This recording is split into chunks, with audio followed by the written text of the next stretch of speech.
নমস্কার, Bengali film reviews চ্যানেলের তরফ থেকে আপনাদের সকলকে সুস্বাগতম। আজ আমরা রিভিউ করব সৌকর্য ঘোষাল পরিচালিত ছবি ভূতপুরীর ট্রেলার নিয়ে।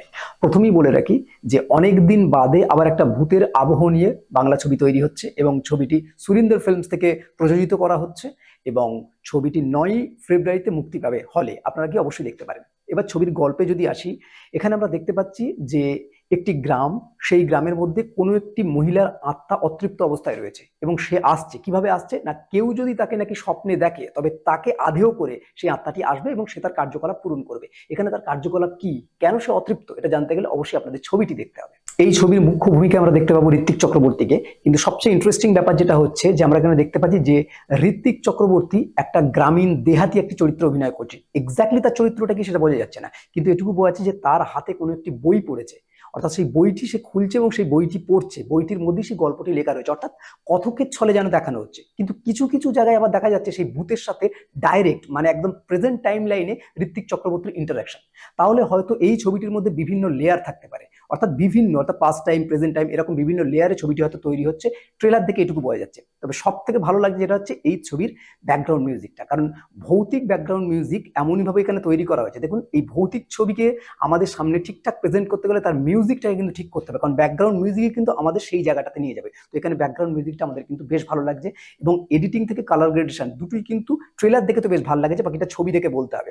আপাতত এইটুকু যে ছবির মধ্যে মানে টেকনিক্যাল পার্ট সর্বস্ব যে কথা বলবো সেই কথা কিন্তু বেশ ভালো। বেশ কিছু কিছু জায়গায় আলো আঁধারির ছোঁয়া রয়েছে, বেশ কিছু কিছু এমন এমন সিন নেওয়া হয়েছে। মানে একটা সিন আমরা দেখতে পাচ্ছি যে কতগুলি গ্রামের মেয়ে হেঁটে আসছে, সেই ভূতের আত্মাটা মানে প্রেতাত্মাটা দাঁড়িয়ে রয়েছে এবং তার গাকে ভেদ করে চলে যাচ্ছে।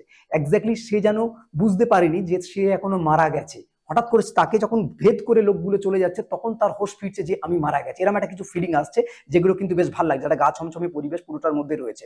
এবার যদি বলি অ্যাক্টিং, এখানে আমরা জয়া আহসানকে দেখতে পাবো মূল ভূতের ভূমিকায়, অর্থাৎ প্রেতাত্মার ভূমিকায়। দেখুন, জয়া আহসানকে বিভিন্ন ভূমিকায় দেখেছি, কিন্তু এইভাবে ভূতের একটা ভূমিকা, এটা প্রেতাত্মার ভূমিকায় নতুন করে তাকে দেখতে আমাদের বেশ ইন্টারেস্টিং লাগছে। আমরা আশা করবো যে তার অভিনয় অনেক ভালো হবে। ট্রেলারে তো আমাদের খুবই ভালো লাগছে।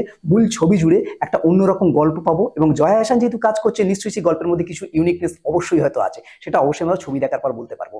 বাকি যদি আমি বলি যে এই ছবির জন্য মেকিং যেভাবে করা হয়েছে, যে লোকেশনগুলো চুজ করা হয়েছে, সেটা কিন্তু যে গা ছমছমানি যে পরিবেশ সেটা কিন্তু আসছে। এখানেও কিন্তু একটা সুড়ঙ্গের ব্যাপার আমরা দেখতে পাচ্ছি। এখানে ঋত্বিক চক্রবর্তী বলছে যে একটা সুড়ঙ্গ রয়েছে, সেই সুড়ঙ্গটা নাকি সমস্ত গ্রামকে ঘিরে এই সুড়ঙ্গটা রয়েছে। ফলত নিশ্চয়ই সুড়ঙ্গ নিয়ে কোনো কাণ্ড আছে, সুড়ঙ্গের মধ্যে নিশ্চয়ই কিছু না কিছু আছে। আখেরে কি সেটা অবশ্যই আমরা ছবিটা না দেখলে বুঝতে পারবো, কারণ ট্রেলারটা কেমন ভাবে কাটা হয়েছে যে পুরো ছবিটি কি সেটা কিন্তু আমরা বুঝতে পারছি না, সেটা গুলিয়ে যাচ্ছে। কিন্তু ট্রেলারের মধ্যে একটা নির্দিষ্ট গল্প আছে, যেটা আমি বলি যে ট্রেলার নির্দিষ্টভাবে নিজেই একটা গল্প, সেই জায়গাটা আমাদের ভালো লাগছে। তো আখেরে বলবো যে ট্রেলারটা আমাদের ভালো লাগছে, কিন্তু মূল ছবিটি কেমন হবে সেটা দেখার পরে আমরা জানতে পারবো এবং দেখার পরে অবশ্যই আপনারা আমাদের কমেন্ট করবেন। তো আপাতত এই পর্যন্ত। এই হলো ওভারঅল রিভিউ। এরকম নতুন নতুন রিভিউ জানতে বেঙ্গলি ফিল্ম রিভিউজ দেখতে থাকুন। আপনাদের গুরুত্বপূর্ণ মতামত আমাদের কমেন্ট বক্সে অবশ্যই জানাবেন। বেঙ্গলি ফিল্ম রিভিউ সোশ্যাল মিডিয়াতে সব জায়গায় অ্যাভেলেবেল আছে, আপনারা সেখানে আমাদের ফলো করতে পারেন। বাংলা সিনেমাকে এগিয়ে রাখুন, বাংলা সিনেমার পাশে থাকুন। Thanks for watching.